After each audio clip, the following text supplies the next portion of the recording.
Hey, I'm George Gan. I'm from EO Malaysia, and my sharing to the rest of the world is that you are in charge of your life. Live an intentional life, a life by design. TikTok, let's talk. This is the Miten Shah Show. We've asked the same 7 questions to entrepreneurs from all over the world to figure out what makes us tick. TikTok, let's talk. Everybody, welcome. Today we have the pleasure of George with us. Thank you. Thank you. Where are you from? And if you had to explain what your business does to a 7-year-old child, how would you do it? Well, firstly, I'm from Malaysia. I'm part of the EO chapter in Malaysia. And the business that I do, did you say that? Mm-hmm. I was in the technology business. Mm-hmm. And since then, I have decided to move into the area of formation and training. Okay. So I focus on leadership training and scaling up of companies. Okay. So you make sure people can lead their company and scale up their company. Well, I believe that before you can scale, it starts with leadership. Okay. And a successful company is based on very strong group of leaders that lead the organization through the scaling up. Okay, sweet. What got you started on this? Well, I've been in the technology business for the longest time, and over the years, that's what I've been doing. But I realized a few years ago that at this stage of my life, I need to understand what I really want to do. And having built businesses multiple times, what I really want to do right now, that really am passionate about, is developing people and extending whatever I've learned, the mistake I've made, mm-hmm. and take those lessons that I have and compress them into valuable lessons that I can share with people. So I'm more focused on training and formation, and also in the area of developing amazing experiences and retreats for mm-hmm. corporate and leadership teams. Mm-hmm. Mm-hmm. In your entrepreneurial journey, what are some of the things that have kept you up at night? And what are the things that make you jump out of bed in the morning? Well, many things keep me up at night. I think life of an entrepreneur is in a straight line, but it's never totally straight. There are moments that we take a dip. There are moments that there are bumps on the road. I think in the early days, we tend to be a bit more reactive. Mm-hmm.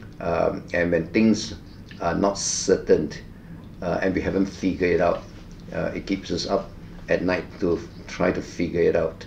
But over time, we learn to not react but to respond. And the best response is to anticipate it. So at a later part of your entrepreneurial journey, you have less and less reaction. Recognizing that whatever happens, it will just pass, and you just move on. I remember the training, one line that you said is by design, not default. Yeah, I think at certain point, we want to reach a stage, a environment whereby we can be very intentional. Mm-hmm. We are able to be more intentional, where we can live a life by design versus a life that responds to a situation. Mm-hmm. When you lead a life by design, you are in control. You are able to live a purpose-driven life. And that extends to both family, personal, and business. Mm-hmm. What do you know now that you wish you knew when you started? Well, many things. I think recognizing that, taking full responsibility for outcome. Mm-hmm. In the early days, perhaps we tend to feel that when things does not work out right, we think it's somebody else's fault, or we blame many external factors.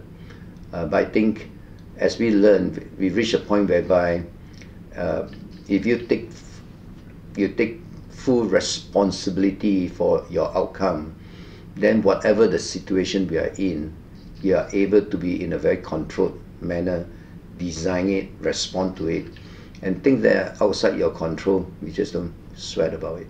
Yeah. So about some of these decisions, so if there are some mistakes that you've made that others can learn from, if you can share some of these. There are too many to cover in this interview. I've made many mistakes. Yeah.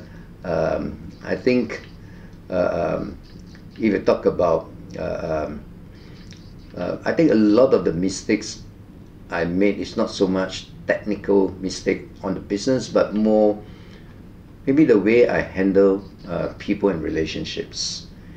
I think at an earlier stage, we tend to be a bit more harsh in our judgment. We tend to be a bit too quick in our judgment. I think as we move on, we realize that part of formation requires people to experience the truth that we are teaching.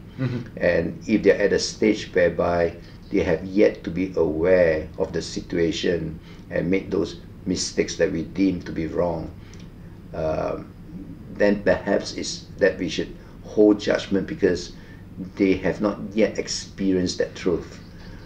So because of that, we tend to be a little bit more maybe kinder in terms of our response, and maybe more empathetic and more nurturing in the way we deal with people. Sweet.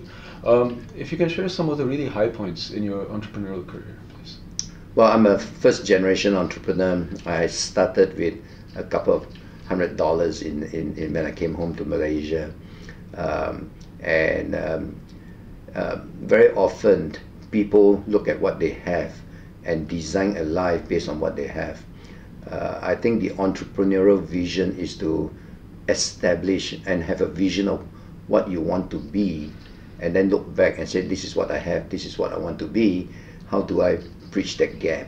So I think what has helped me tremendously was to have clarity of vision of what I can be, irrespective of where I am now and what I have, and design a life to achieve that vision that I wanted to have for myself. The only lesson I learned is that vision changes every 10, 15 years. What that was very important to me 30 years ago probably would be lesser importance. Today there are new big, hairy, audacious goals to pursue.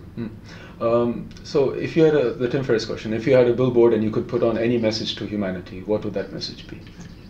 I think the message would be, we need to be fully alive and fully human. Nice, nice. Some of the aspects where EO has made a difference in your personal, business, family, or community life? I think EO is an amazing organization. I've been a member of EO for the last 22 years. EO is a learning organization, and I think I have attended hundreds of learning events, listened to hundreds of speakers.